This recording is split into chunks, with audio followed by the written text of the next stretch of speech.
So this presentation will investigate how Bruno Taut redefined and reimagined sacredness and sacred spaces for the modern world. Taut attributed the problems of his time to the chaos and breakdown that accompanied Europe's transition to modernity, a process that was perceived as rupturing the communal bonds of society and the relationship between human beings and the natural environment.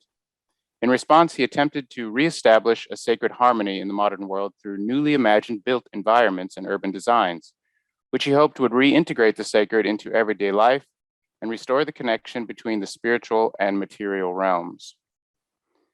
In the years surrounding the First World War, new methods of construction were developed that broke from classical and historicist traditions and resulted in fantastical new designs. These creations emphasized the modern spirit and modern spirituality, expressing the individualistic vision of the architect, as opposed to previously accepted styles. Up to this point, traditional styles, together with institutionalized religion, had dictated what constituted a sacred building and what did not. By revolutionizing architectural practices and theories, Taut broke from traditional methods of construction and design and turned to the arts and to alternative forms of spirituality and religion to replace the old dying dogmas of Europe.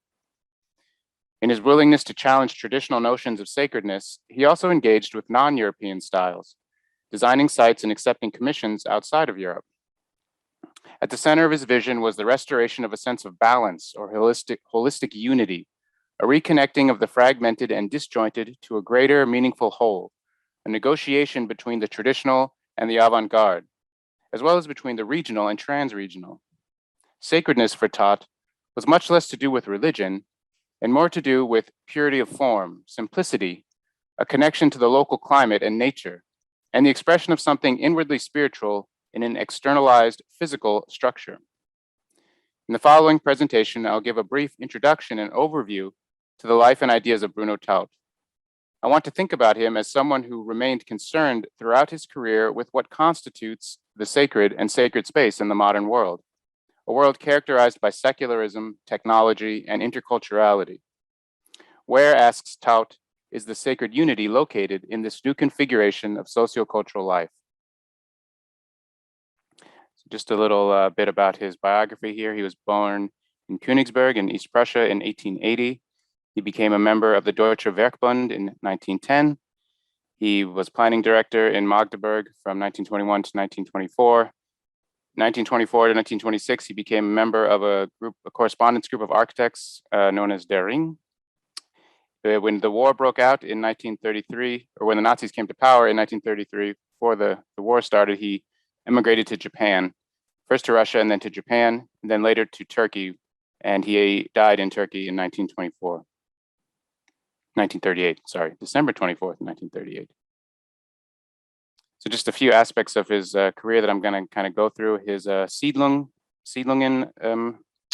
project in Berlin, his so-called Gartenstadt in Falkenberg, the Garden Cities, his Glass House exposition in Köln, the idea of Alpine Architecture, and then after he flees, when the Nazis come to power and he flees and takes refuge in Japan and Turkey, mostly is where he was very active.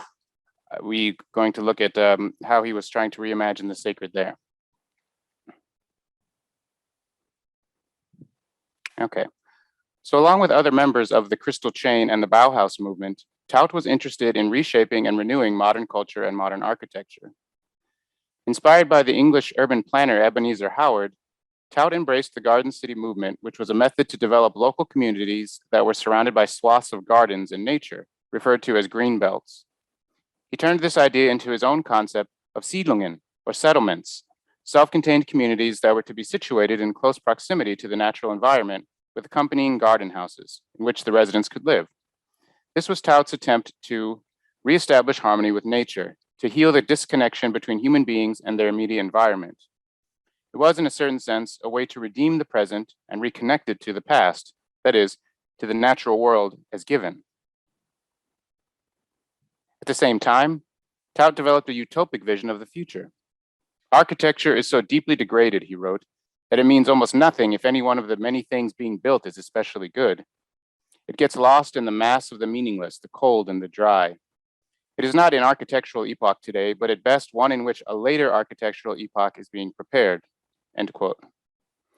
This future epoch was conceived as a socialist society concentrated around a peculiar structure he called the city crown. Taut designed a prototype of this structure and displayed it as the Glasshouse Pavilion at the Kölner Werkbundsausstellung in 1914. Along with Taut's Garten cities, the city crown was meant to replace the medieval Gothic cathedral as the spiritually connective tissue between humans and the spirit, Geist. Made predominantly of glass, Taut's Glasshouse Pavilion was a model for the concept of the Kristallhaus, a prototype of the city crown which represented the spiritual center of the social body, inspired by the European medieval cathedral and Indian temple. Through the use of concentric circles, he based his design of the guarded city on the medieval city, surrounded by trees instead of walls, and he called on architects to divert the focus of the modern city away from materialism and to recenter it on the spiritual form of socialism energized in the city center by means of a Kristallhaus. In this sense, Taut referred to the modern architect as a geistiger creator, or a spiritual creator, whose architecture is the direct carrier of the spiritual forces. The Kristallhaus, as city crown, represented the all-embracing epitome of this creative power. Taut's design of the Glasshouse Pavilion for the Werkbundausstellung was reminiscent of a large crystal and had no purpose other than to be a container to concentrate the collective energy of the souls of any particular city. Taut therefore described the role of the architect, or Weltbaumeister, world master builder, as constructing, quote, a garment for the soul, unquote. The pavilion's interior contained a vibrant array of colors, which interacted with the light streaming in through the glass dome, creating a multisensory experience that gave the impression of a living, active space, transforming the walls into a kind of vibrant matter, to speak with Jane Bennett.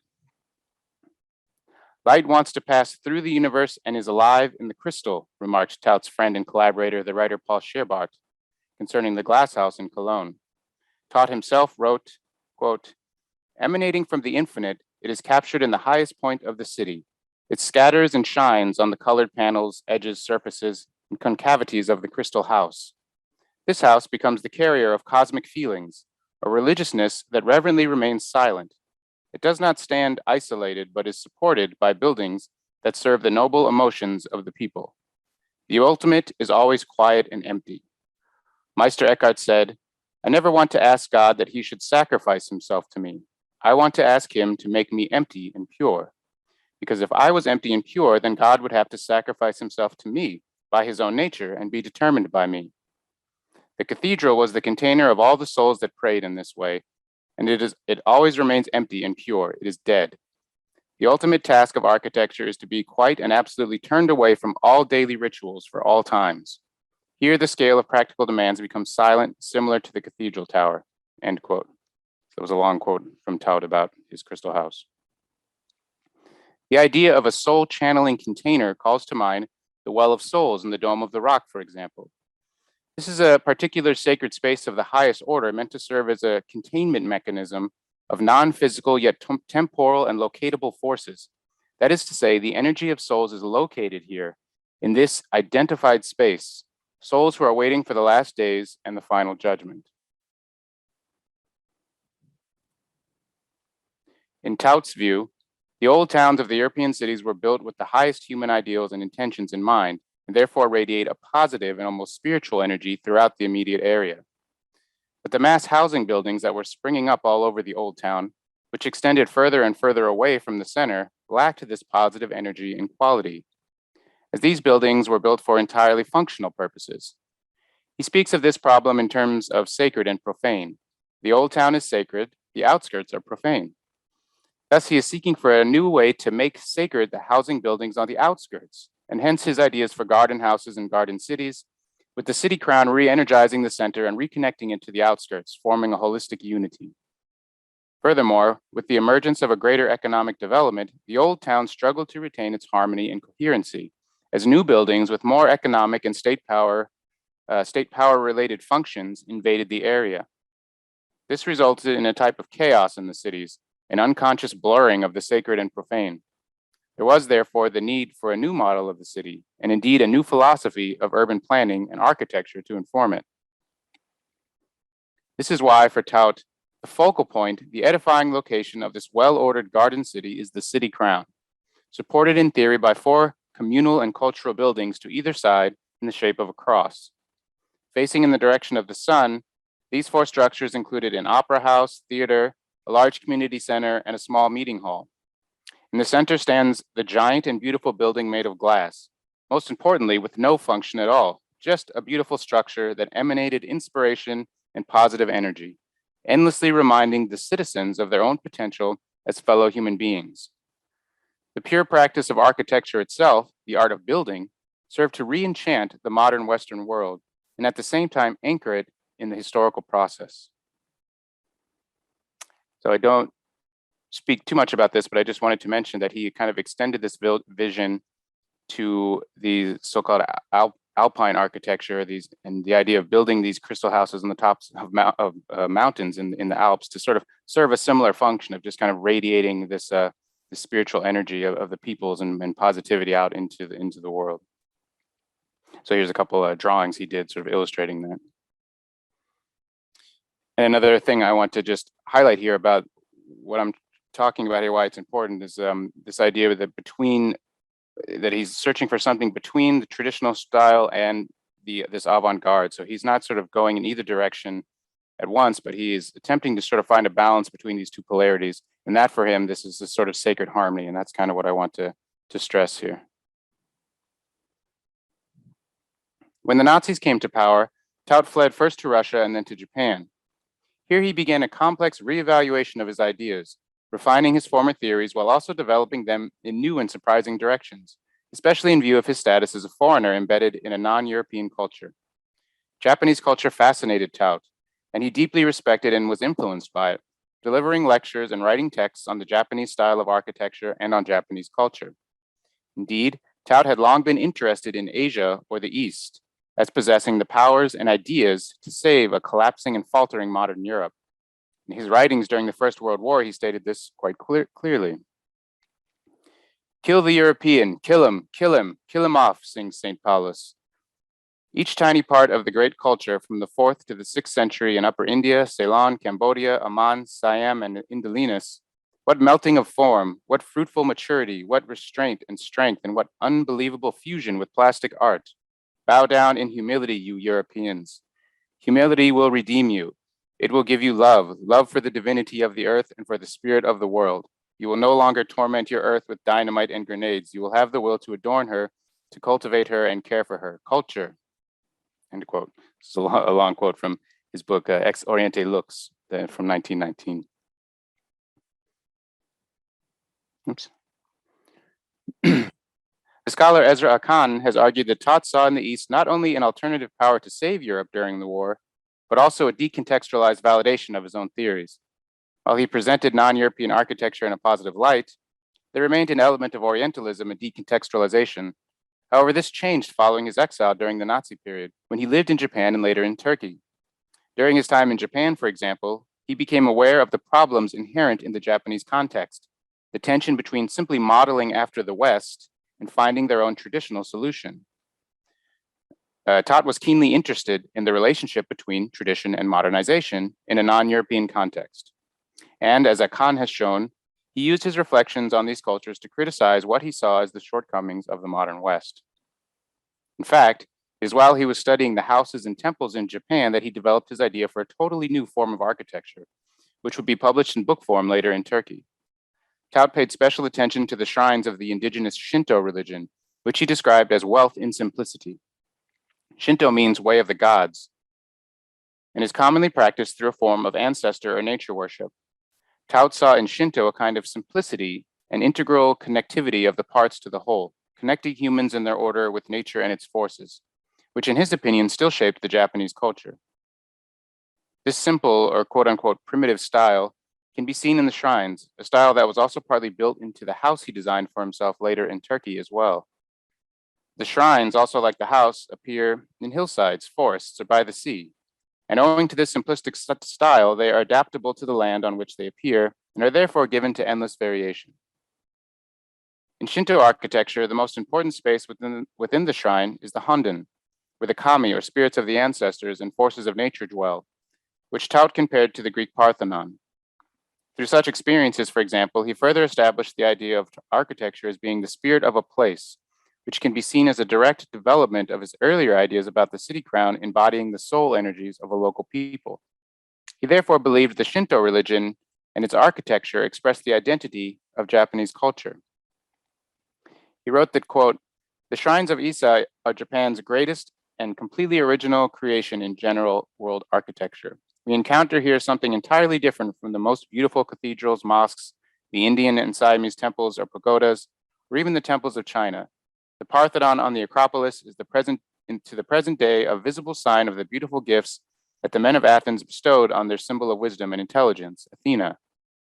It is the greatest and most aesthetically sublime building in stone, as are the Issa shrines in wood. The fresh green of the high cedars in the midst of which the shrine stands frames the dwelling house of the Japanese national spirit, which ever renews itself like the eternal living nature," end quote. Taut further claimed that the spirit of Japanese culture was embodied in the ideas of simplicity and rationality. In contrast to previous Orientalist interpretations, in the words of one scholar, the simplistic form and structure of the Shinto shrine temples were reinterpreted by Taut through the tenets of modernism as examples of functionalist beauty. In the Western imagination, therefore, Taut reintroduced Japan into the course of world history by connecting the ancient religion of Shinto to the style of European modernism. In fact, the religious aspect itself had little to do with it. What made the Shinto temple significant and sacred in this interpretation was the fact that it combined the traditional and modern in one space, a space that was in harmony with the local climate and natural environment and around which the energy of the people could be concentrated. Taut's ideas would exert a major influence on the discourse of architectural theory in Japan and the movement of Japanese modernism. And while some in Japan later picked up Taut to support a kind of Japanese nationalism, it is important to remember that Taut had downplayed the strictly theological elements of Shinto temples, and at the same time, he maintained that, quote, "all nationalist architecture is bad, but all good architecture is national," end quote. What exactly is meant by this, and how does this balancing or harmonizing activity restore a sacred meaning in the modern context? Taut emphasized a sympathetic relationship between architecture, local culture, and the natural landscape. This means not incorporating classical elements only for tradition's sake, and at the same time not incorporating functionalist elements purely for the sake of international style. What was required was a proportional balance. As Taut remarked of the Katsura Palace, quote, "This palace is one of the soundest examples of complete and perfect realization of function. Indeed, in the functions of beauty and spirituality, as well as that of utility. The extent to which every detail has been brought into perfect proportion with every other is worthy of great admiration. This has been so well done that although even the smallest details have their own individuality, one of them predominates to the detriment of their unity as a whole," end quote. Instead of focusing on the idealistic harmonizing proportions of classical Greece and Italian Renaissance geometry, Taut redrew these proportions to match the proportions of the people of the local culture in which the buildings were to be designed and erected. This was the approach that could restore a holism and sacredness to space in the modern world. Such novel ideas, which Taut often grounded in his reading of the cosmopolitan ethics of Kant, culminated in his emigrating to Turkey, where he would spend the remainder of his life. At this time, Turkey was actively courting foreign architects to help modernize the country. In a speech at the Great National Assembly of Turkey, Mustafa Kemal Ataturk said that, quote, "Regarding construction, building establishment, and maintenance in public works, we will have a great advantage if we can make use of foreign capital and of foreign experts as needed, specifically in areas which require investments surpassing our present financial power. This will provide our country with the advantage and opportunity for construction to support the well-being and prosperity of our people in a short period," end quote. In 1936, Taut was offered the professorship for architecture at the Academy of Arts in Istanbul. Here he was engaged in teaching as well as writing, developing the seeds of his ideas from Japan into a new theory of architecture, which would be published in Turkish after his death, but not be translated into German until the 1970s. He was also able to design buildings again, creating plans for university buildings, other schools, as well as his own home, which you see in the picture here. In this new theory of architecture, which he referred to as his great work, Taut crystallized his thoughts about how to balance between local and natural conditions and functional elements as a way of restoring a sacred connection to the modern world. It's another quote from this book that was published in Turkish. The world is increasingly getting uniform and homogeneous, just like the soldiers who carry uniform weapons and uniform clothes. When technology dominates the house, machines, equipments, mechanical utilities, and the like that can be used anywhere in the world conquer the environment. This brings a situation where buildings all around the world look like machines that can be used without changing its shape in relation to place. This results in commonplace architecture, that is, the numberless modern buildings whose pictures we see in all magazines. Architecture is thus confronted with such devastation that it will take too long to recover. If this was just an aesthetic delusion, it would not be too wrong. However, nature, in our case, climate, will take its revenge on this terrifying negligence. It will soon be understood that a building that is convenient in one country is not so for another. End quote. But perhaps the culmination of Taut's ideas about design and the reenchantment of space came toward the end of his life when he was given the opportunity to design the catafalque and viewing area for Ataturk. This represents the construction of a space that must, above all else, generate the ultimate sense of sacredness, one in which the local people need to and must feel totally connected, while at the same time, such a space must encapsulate the absolute past, as the death of a political leader is nothing but a recognition of all that came before, and the prospect of an entirely new future, one that is still in the making. This is his design that he drew for it. All the elements that occupied Taut throughout his life are therefore captured in this moment, in this creation of a space that is totally connected to the local culture and natural climate, and yet retains the fantastical and utopic elements of his city crown and avant-garde modernism. Taut died the same year as Ataturk and is currently the first and only non-Muslim buried in the Aydiyanakapi Martyrs Cemetery in Istanbul. Thank you.